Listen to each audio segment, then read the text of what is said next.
SSB non GD requirement 2026 के बारे में आज हम इस वीडियो में डिटेल से बात करेंगे, जिसकी मतलब एज, क्वालिफिकेशन, फिजिकल वगैरह जो भी इसमें जो सिलेक्शन प्रोसेस है उसके बारे में इस वीडियो में डिटेल से बात करेंगे। तो चलो बिना टाइम खराब किए इस मतलब वीडियो मतलब जो इसमें जो डिटेल है वो उसके बारे में बात करते हैं।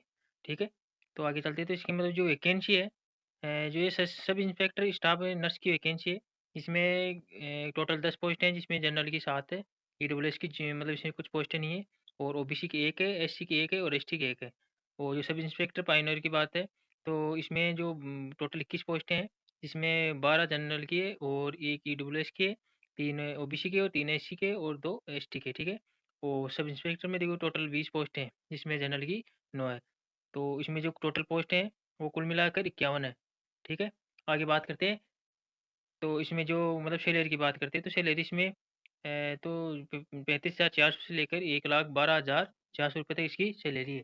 ठीक है, और जो मतलब इसमें जो तीनों पोस्ट है, आ गई स्टाफ नर्स, पाइनर और कम्युनिकेशन। अदर जो अलाउंस की बात करें, तो जो इसमें देख लो मतलब डीएनएस अलाउंस, रेशन राशन मनी अलाउंस और house rent allowance, transport allowance, ये सब इसमें कुल मिलाकर मतलब सब ये जो आपको फ़ायदा मिलेगा ना। और जो ये 7th सेंट्रल पे कमीशन के हिसाब से आपको सैलरी मिलेगी ना। आगे बात करते हैं इसमें क्वालिफिकेशन की है ना। तो क्वालिफिकेशन में जो सब इंस्पेक्टर स्टाफ नर्स है, उसमें 12th पास मांगा गया है, मतलब क्वालिफिकेशन 12th मांगी गई है, और डिप्लोमा होना चाहिए आपके जीएनएम में ना। तो ये डिटेल से देख लेना कि फिर 2008 3 साल का मतलब आपके जो रिकॉग्नाइज्ड सेंट्रल या स्टेट काउंसलिंग में आपका रजिस्ट्रेशन होना चाहिए। ठीक है, और आगे बात करते हैं सब इंस्पेक्टर पाइनर की। तो इसमें आपको मतलब बैचलर डिग्री होनी चाहिए, इंजीनियरिंग स्ट्रीम है ना, किसी भी यूनिवर्सिटी या इंस्टीट्यूट से है ना। और इसके बाद में बात करते हैं सब इंस्पेक्टर कम्युनिकेशन के बारे में। तो इसके इसमें आपके मतलब या तो कंप्यूटर साइंस या इलेक्ट्रॉनिक एंड कम्युनिकेशन में आपकी डिग्री होनी चाहिए है ना, या फिर आपके बैचलर डिग्री होनी चाहिए साइंस में, साइंस के साथ होनी चाहिए बीएससी होनी चाहिए, मतलब फिजिक्स, केमिस्ट्री और मैथमेटिक्स होनी चाहिए। ठीक है, तो आगे बात करते हैं इसमें इसके जो एज रिलेशन है उसके बारे में बात करते हैं। तो जो SC ST कैटेगरी है, उनको 5 साल की छूट दी गई है ना। और जो ओबीसी कैटेगरी है अ, उनको 3 साल की छूट दी गई है ना। ठीक है, और मतलब इसमें डिटेल से आप देख लेना है ना, पूरा नोटिफिकेशन में भी डाल दूंगा है ना। जो नोटिफिकेशन का लिंक है वो मैं डिस्क्रिप्शन में डाल दूंगा, तो उसमें आप डिटेल से देख लेना।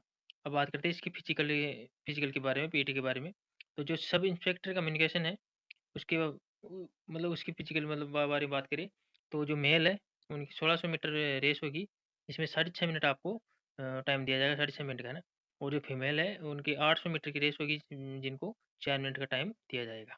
ठीक है, आगे बात करते हैं इसमें जो पीएचडी है, तो इसमें जो जनरल कैंडिडेट है, तो उनको आप उनकी मतलब जो मेल है उनको मतलब मिनिमम हाइट होनी चाहिए 170 सेंटीमीटर होनी चाहिए। और जो फीमेल है, फीमेल की 157 सेंटीमीटर हाइट होनी चाहिए। ठीक है, और जो बाद मेल की चेस्ट की बात करें, तो मिनिमम आपका 80 सेंटीमीटर चेस्ट होना चाहिए, और 5 सेंटीमीटर आपका फुलाव होना चाहिए। ठीक है, जो रिलैक्स मतलब जो आपको छूट मिलेगी, इसमें कैंडिडेट को जो आपको सिक्किम, नॉर्थ ईस्ट स्टेट या यूटी मतलब जम्मू कश्मीर, लद्दाख आदि से है ना, तो उनको अलग से छूट दी जाएगी ना। जो मिनिमम हाइट है उनके लिए तो 165 सेंटीमीटर है। ठीक है, और जो फीमेल है उनको 155 सेंटीमीटर हाइट है ना। और जो मेल है उनको मतलब छूट दे दो, मतलब जो मतलब इलेक्शन मिल मिला के कुल मिलाकर 78 सेंटीमीटर मतलब उनका मिनिमम होना चाहिए, बिना फुलाए हुए चेस्ट, और फुलाने के बाद 5 सेंटीमीटर उनका चेस्ट होना चाहिए है ना। ठीक है, एसटी की बात करें तो उनकी हाइट 162.5 सेंटीमीटर होनी चाहिए, और फीमेल की 150 सेंटीमीटर होनी चाहिए। और जो मेल का जो चेस्ट है वो 76 सेंटीमीटर बिना फुलाए, और 5 सेंटीमीटर उनका फुला होना चाहिए। ठीक, आगे बात करते हैं ऑफिशियल मतलब जो स्टाफ नर्स के लिए है ना, सब इंस्पेक्टर स्टाफ नर्स के लिए। तो जनरल कैटेगरी है ना, उनकी हाइट 165 सेंटीमीटर होनी चाहिए, और फीमेल की 155 होनी चाहिए। चेस्ट मेल का 75 से 80, यानी कि 75 सेंटीमीटर तो आपका मिनिमम होना चाहिए चेस्ट, और 5 सेंटीमीटर आपको खुला होना चाहिए। ठीक है, और जो ऑल कैंडिडेट है, एसटी कैंडिडेट, उनको 160 सेंटीमीटर हाइट होनी चाहिए, और फीमेल है उनका 148 सेंटीमीटर हाइट होनी चाहिए। ठीक है, और चेस्ट है वो 75 से 80 मेल का होना चाहिए। जो नॉर्थ ईस्ट स्टेट वाले एसटी कैंडिडेट हैं, उनकी मतलब मेल है 155 सेंटीमीटर हाइट होनी चाहिए, और फीमेल 146 सेंटीमीटर, चेस्ट है वो 75 से 80 होना चाहिए। ठीक है, और जो जो आपके जो एसटी वाले हैं, लेफ्ट विंग एक्सट्रीमिज्म जो डिस्ट्रिक्ट है, तो उनके जो मतलब मेल है उनके 158 सेंटीमीटर होनी चाहिए, मतलब हाइट है ना, फीमेल की 143 सेंटीमीटर। जो चेस्ट है वो 75 से 80 होना चाहिए। और जो पहाड़ी वाले इलाके आ गए ना इलेक्शन, उनको मतलब कैंडिडेट को जो मतलब जो जो मराठा वगैरह, आसाम, जो ये जम्मू कश्मीर लद्दाख वाले आ गए ना, इनको मतलब 5.5 162.5 सेंटीमीटर की हाइट होनी चाहिए ना, और 152 सेंटीमीटर महिला की होनी चाहिए। और जो मतलब वो जो मतलब मेल है उनका जो चेस्ट है वो 75 से 80 होना चाहिए, ठीक है। तो जो नॉर्थ ईस्ट में जो नॉन एसटी कैंडिडेट है उनके लिए हाइट है ना, मेल के लिए 160 है ना, और जो मतलब जो उनका चेस्ट है वो 75 से 80 होना चाहिए। फीमेल में 150 सेंटीमीटर हाइट मांगी गई है ना। और जो गोरखा टेरिटोरियल एडमिनिस्ट्रेटिव मतलब है ना, एडमिनिस्ट्रेशन जो उसमें जो आपकी हाइट है वो 155 सेंटीमीटर होनी चाहिए। और जो आपका चेस्ट है वो 100 मतलब वो जो चेस्ट है वो 75 से 80 होना चाहिए, ठीक है। जो फीमेल है उनकी 150 सेंटीमीटर हाइट होनी चाहिए, यानी गोरखा वाले हैं ना उनके लिए है ना, ठीक है।